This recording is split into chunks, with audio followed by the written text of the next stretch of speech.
Assalamualaikum warahmatullahi wabarakatuh. Alhamdulillahirabbil alamin. Allahumma shalli ala Muhammad wa ala ali Muhammad. Kita masuk ke syarah hadis Bukhari nomor 525 dalam Fathul Bari. Babnya adalah salat adalah kafarah, penghapus dosa. Telah menceritakan kepada kami Musaddad, telah menceritakan kepada kami Yahya dari Al-Amasi berkata, telah menceritakan kepadaku Syakik. Jadi ada Musaddad, Yahya, Al-Amasi, Syakik, untuk sampai kepada sahabat yang bernama Huzaifah. Ada 4 chain sebelum sampai di sahabat. Nah, ceritanya adalah Huzaifah berkata, suatu ketika kami sedang duduk-duduk bersama Umar. Umar waktu itu adalah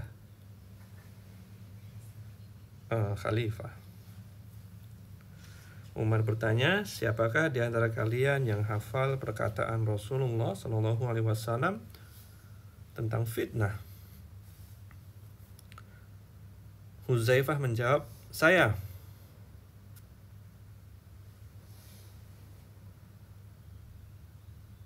Kemudian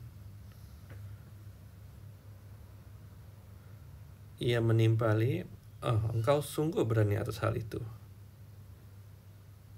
Kemudian Huzaifah mengatakan, fitnah, ujian seorang laki-laki maksudnya kepala keluarga, pada istri, harta, anak, dan tetangganya akan dihapus dengan sholat, puasa, sedekah, mengerjakan yang ma'ruf, dan meninggalkan yang mungkar.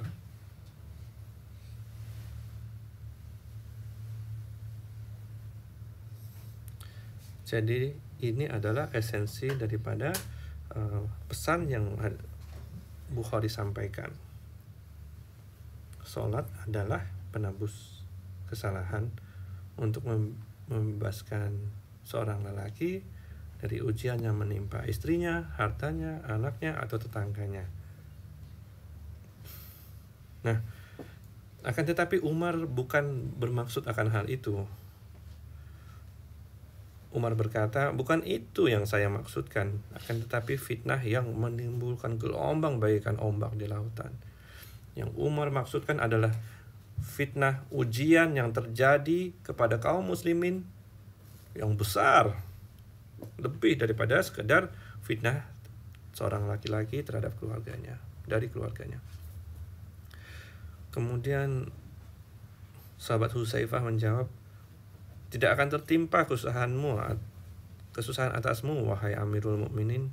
Sesungguhnya di antara engkau dan fitnah terdapat pintu yang terkunci.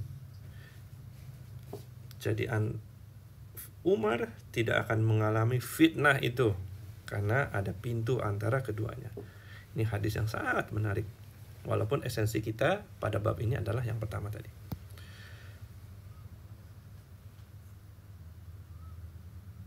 Kemudian Umar, Khalifah, Amirul Mukminin kembali bertanya, apakah pintu itu akan didobrak, dibongkar dengan paksa atau dibuka?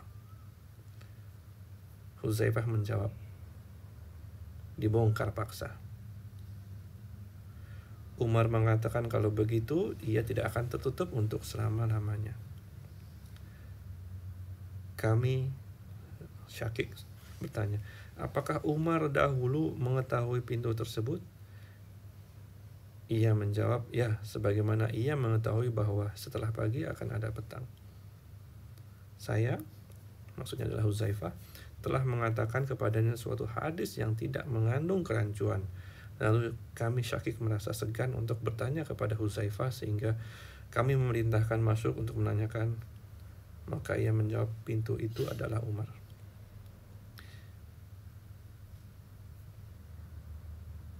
Hadis yang sangat menarik teman-teman. Walaupun esensi kita sebenarnya simple di atas tadi, fitnah, ujian yang menimpa seorang lelaki terhadap istri, harta, anak, dan tetangganya akan dihapus dengan sholat. Akan tetapi bagian 2 mengenai fitnah besar yang menimpa kaum muslimin seperti yang kita rasakan sekarang ini, yang datang bertubi-tubi seperti gelombang lautan. Umar sangat tahu bahwa ia adalah pintu. Ketika ia meninggal, dimulailah ujian-ujian. Maka kalau teman-teman belajar tentang sejarah khalifah berikutnya, Utsman bin Affan, Ali bin Abi Thalib, teman-teman akan bergoyang, bergetar hatinya melihat bagaimana ujian disampaikan.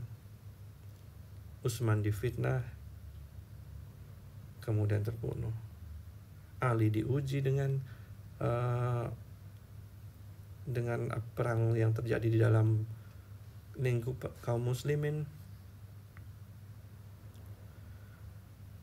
perang dengan Jamal, dengan sahabat-sahabat, perang dengan Muawiyah. Untuk pertama kalinya terjadi peperangan antara kaum muslimin di zaman Ali bin Abi Thalib sampai sekarang. Nah, Umar sangat tahu bahwa ketika Hudzaifah menjawab pintu itu akan dibongkar paksa atau dibuka dengan baik, dibongkar paksa artinya adalah dia akan terbunuh. Dan Nabi Muhammad SAW sudah memberitahukan bahwa Umar akan menjadi syahid.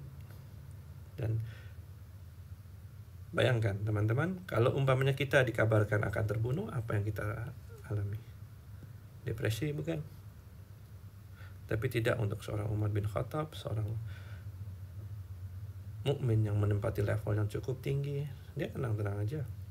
Yang penting bukanlah kematiannya, tapi bagaimana cara membuktikan bahwa kita meraih suatu derajat yang diridhoi oleh Allah. Itu dulu. Assalamualaikum warahmatullahi wabarakatuh.